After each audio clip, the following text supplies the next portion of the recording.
Hey everyone, I'm Devin, your friendly neighborhood board gamer, and this is Devin Talks Tabletop, the YouTube channel where the games are made up. What I say doesn't matter. Today I'm here with Galactic Renaissance. This is the spiritual successor to Inish. This is designed by Martinez, published by Madigo. I've had the opportunity to play this twice now, once in full on TTS and once in full on person.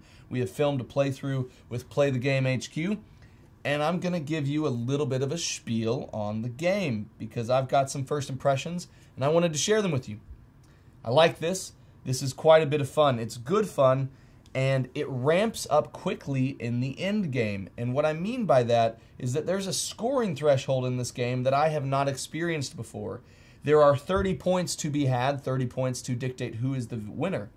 Whenever you reach 5, you will shift how the scoring criteria are. Whenever you reach 10, you will do so once again. Whenever you reach 15, you will do it a final time. So once someone has reached 15 points, the particular scoring criteria that are shown are at the final stage. They will not shift for the rest of the game, so you kind of know what the end scoring opportunities will be.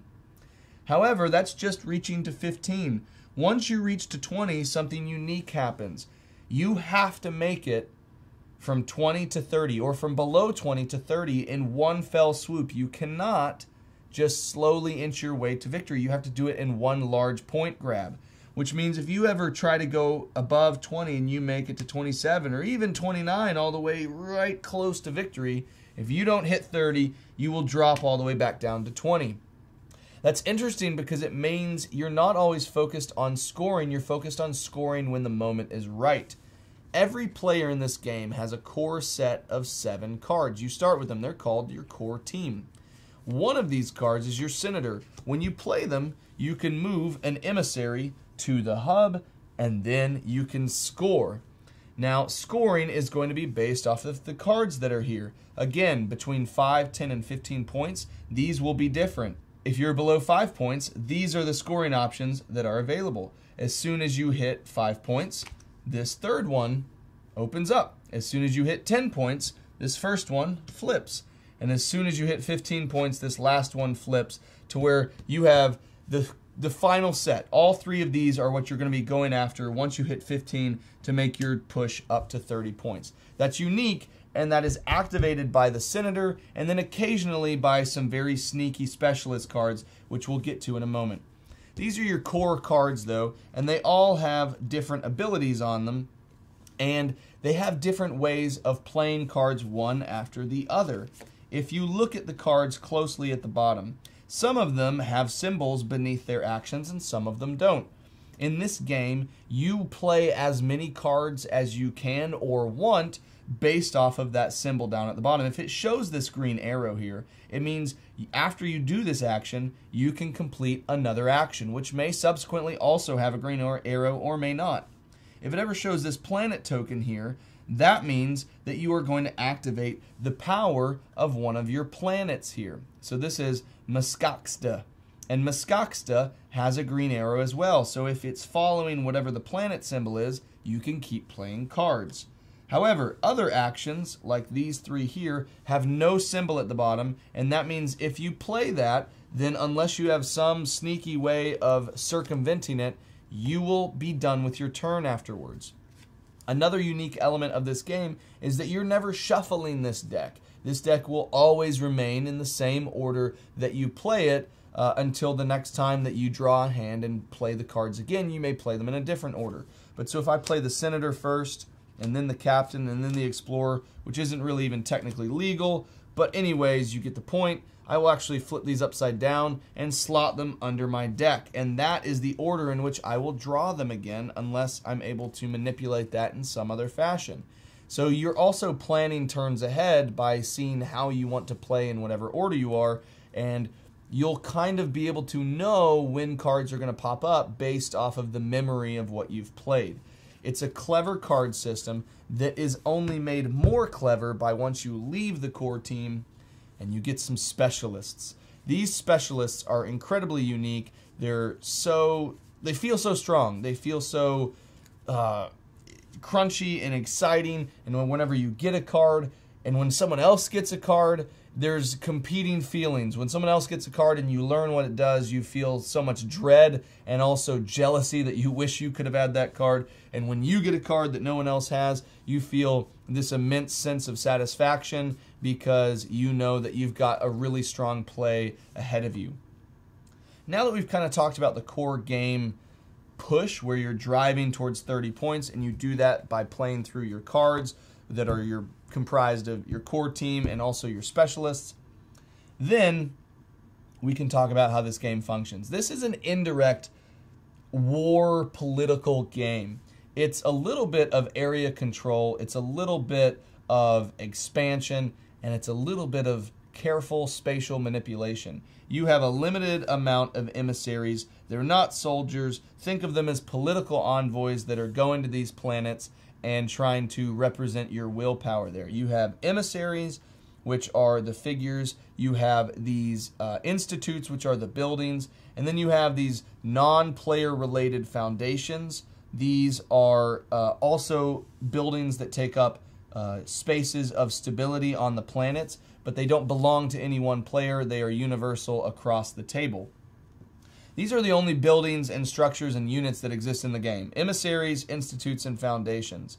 And they are going to fill up the stability of a planet. Some planets, based off of when you draw them and explore them, are going to have a larger stability. That means that they can house more units and more structures. Some planets, however, have smaller stabilities, which means whenever you move planets, you have, whenever you move emissaries there, you have a higher chance of triggering a disorder. A disorder is a representation that this planet has too much going on. It's got too much presence from the cumulative amount of players at the table, and as you'll have to resolve that disorder by the end of that turn, which means that the player who started it and other players that are there are going to have to pull off units, either fully removing them or relocating them possibly to an allied planet that is within portal range. And that is how you will do it until you reach the equal or lesser stability threshold of that planet. So as soon as there's 5 or less items here, or units that are there, then you will be able to stop and fully resolve the disorder, move on to any more that exist, and be done with that. You can, in trying to resolve one order, say this was set up here, and say someone came in, you could, in resolving one order, actually trigger another one if you move to another planet that is now over capacity. So there are some interesting ways in which you can adjust the state of planets and their stability based off of how you move troops around and based off of where you have allied units or allied planets at your disposal.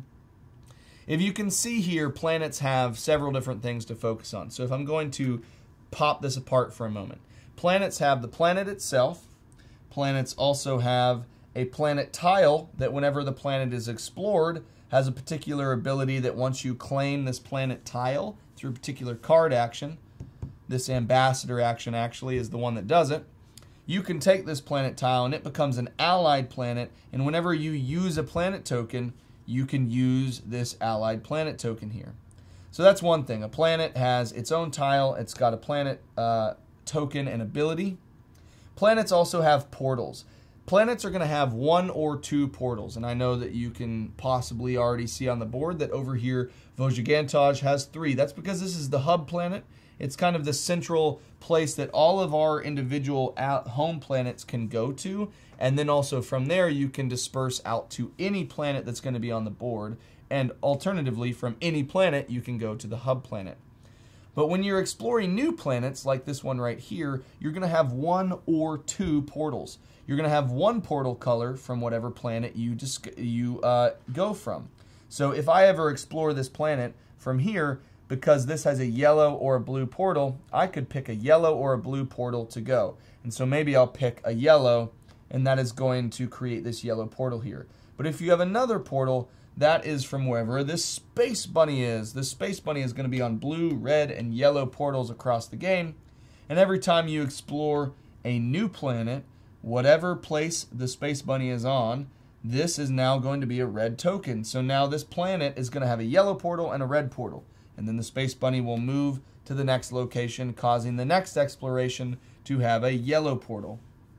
Now, if you ever move from, say, this home planet over here, which has a yellow portal, and I go here, and the rabbit is also on a yellow portal, then this planet will only have one way to reach it, through yellow portals. So that is something to keep in mind, something to plan for, something to account for in whatever things you're trying to accomplish, is what portals you want to create towards a certain planet that you're exploring. So you have your planet, you have your planet token, you have the portals that allow you to travel to and from this planet, and then you have the stability. That's going to be drawn randomly from this deck over here, and it's going to determine how many units, how many structures will be able to be constructed or moved to this location, and what is the capacity prior to starting a disorder if you move too many people there. So the point of this game is to get to 30 points. You do that by playing through your core team cards, scoring with your senator, and also adding in some funky, crazy, awesome specialists to mix up the party. The way that you do that on the table is by moving your emissaries, constructing your institutes, building foundations and taking advantage of those and drawing new specialist cards, and then also taking control of planets so that you can manipulate the state of the game by using those planet token powers. All of that kind of comes together into this very seamless, very satisfying, and relatively simple but continually varied experience. Both games that we played were very different. The first game, I think, was a lot more disorder heavy, where we were causing a lot of problems for each other. And this one was a little bit more peaceable, but still very unique in terms of how it scored and what planet tiles came out and which ones were manipulated to a certain degree. This was a 3-player game. The first one I played was a 3-player game, so I haven't experienced this at a different player count. But in both times, the game was quite close. Even though the scoring of players might have varied in the first half of the game, in the second half of the game, once everybody crested 15 points, everyone was within 1 or 2 turns of winning in terms of getting your senator out and scoring based off of these objectives. I have a lot of fun with this. I think it's very clever. It makes me even more want to go table-inish now that I've tried this out, and I like all of the things that are going on. Probably one of my favorite things from this game is the artwork. I think it is incredibly unique. It's a very, Allison called it grungy, which I would agree with. It feels like a kind of indie graphic novel of this space dystopia, and I like that a lot. And all of the characters that are crafted in the specialist deck and in your core team are unique. They're compelling. The visual aesthetic of it kind of feels like a 1970s Dune interpretation with just a lot of kind of sci-fi or cyberpunky vibes. I really, really like the visual theme of the game. I think it's striking, and I even like, so to give a caveat, this is a prototype, and probably I should have said this at the beginning. This is not the final state of the game. It's not in its final form. And these are 3D printed. We could have played with the wooden meeples that they provided, but Daniel wanted to give us kind of a little bit more of an atmospheric play with the miniatures. So even kind of like these winged bug helms and these creepy, like almost insect carapace armor style that's going on with the emissaries. And then you've got the institutes and these big floating like Cloud City, Star Wars Foundation-esque buildings there. Really think that it's got a unique look to it, and the scoring is fun. It's been close every time that we've played. I like the push and pull of building out the institutes to increase the size of your hand. You have a small hand until you build out more institutes, so that's the value of having those there. And the disorder function can really disrupt the state of the board. And the scoring element, you don't know what the final set of scoring is going to be until someone reaches 15. It's a lot of fun. It's a lot of fun. I like it. And I'm definitely excited to see where this goes and see if anything gets unlocked in the Kickstarter that I haven't experienced, because that will give me even more impetus to buy this and to enjoy it. So this was Galactic Renaissance. I hope you guys are interested. I'm interested for sure. I think it's got a lot going for it. And let me know if you have any questions. Hope you guys have a good one, and I'll see you guys next time. Bye.